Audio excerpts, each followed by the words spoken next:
Students, welcome to this video. तो आज की वीडियो में हम बात करने जा रहे हैं आपके सीएमए इंटर के पेपर नंबर 8 यानी कि कॉस्ट अकाउंटिंग के बारे में।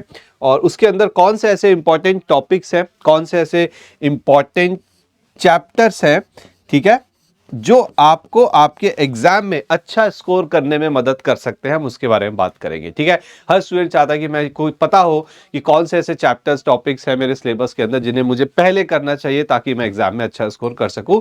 तो चलिए इसी के साथ इस वीडियो को हम आगे बढ़ाएंगे। तो देखिए, डिटेल में समझिएगा, अच्छे से समझिएगा। आपका जो सीएमए इंटर के अंदर कॉस्ट अकाउंटिंग सब्जेक्ट है वो 3 सेक्शंस में डिवाइडेड है। एक है आपका सेक्शन ए, सेक्शन बी और फिर आता है सेक्शन सी।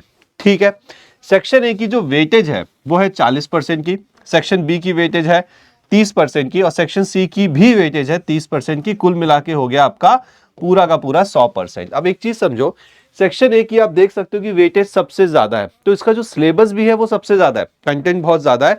लेकिन इसी में स्टूडेंट कंफ्यूज हो जाते हैं कि इतना ज्यादा कंटेंट है, क्या पढ़े क्या ना पढ़े, और इस चक्कर में जो इंपॉर्टेंट चीजें होती हैं हम वो छोड़ देते हैं। तो आज के इस वीडियो में मैं आपको बताऊंगा कौन से ऐसे टॉपिक्स हैं जो आपको सेक्शन ए के अंदर कवर करने हैं। जैसे कि elements of cost. Elements of cost के अंदर आप देखेंगे मटेरियल, लेबर और ओवरहेड्स के बारे में। कोई भी कॉस्ट अकाउंटिंग स्टूडेंट हो उसके लिए बहुत जरूरी है इन तीनों चैप्टर्स को कवर करना। तो वो आपको बिल्कुल कवर करने हैं। कौन कौन से?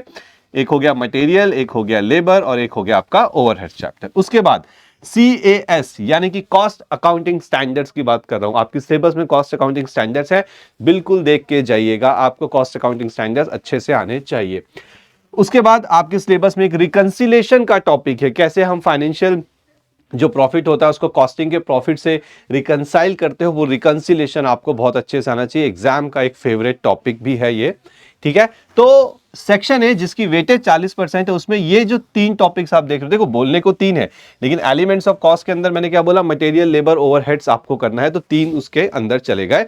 तो हाँ, इसमें आपको टाइम जाने वाला है, पर इसमें आप टाइम दीजिए और इन टॉपिक्स को अच्छे से करिए और अपने ज्यादा से ज्यादा मार्क्स सिक्योर करिए। सेक्शन बी में आ जाते हैं जिसकी वेटेज 30% की है। तो इसके अंदर आपको अलग अलग कॉस्टिंग के मेथड्स दे रखे हैं, जैसे कि process costing, operating costing, contract costing और भी एक दो है, जैसे कि बैच कॉस्टिंग भी है, यूनिट कॉस्टिंग भी है, वो मैंने यहां नहीं कवर किए। आपको ये 3 टॉपिक जरूर से करने हैं चाहे कुछ भी हो जाए। तो जब भी आप पढ़ने बैठेंगे, सबसे पहले जो टॉपिक्स मैं आपको बता रहा हूं वो टॉपिक्स आपको करने हैं, अगर आप चाहते हैं कि आप सिर्फ पास ना हो, बहुत अच्छा स्कोर करें अपने एग्जाम में। तो process costing, operating costing and contract costing. बात करते हैं आखिरी सेक्शन की, सेक्शन सी, यानी कि इसकी भी वेटेज आप देख सकते हैं उतनी है, 30% है। यहां मैंने लिखा है फुल। देखो बेटा, सेक्शन सी आपका सबसे ज्यादा इंपॉर्टेंट सेक्शन है। क्यों, मैं आपको बताता हूं। इसके अंदर 3 टॉपिक्स आपको दिखेंगे। एक आपको दिखेगा मार्जिनल कॉस्टिंग, ठीक है सर, एक आपको दिखेगा स्टैंडर्ड कॉस्टिंग और एक आपको दिखेगा बजटिंग चैप्टर। अब ये 3 चैप्टर ऐसे हैं जो आपके पूरे कॉस्टिंग सिलेबस के सबसे इंपॉर्टेंट चैप्टर्स में आते हैं और मैं कहता हूं इन हर चैप्टर से एक क्वेश्चन आएगा। ठीक है, तो आपको क्या करना है, इन तीनों चैप्टर्स को कवर करना है सेक्शन सी के अंदर। तो सेक्शन सी के अंदर फुल कवरेज दिया जाएगा, कोई आपको रियायत नहीं बरतनी है, कोई टॉपिक आपको नहीं छोड़ना है।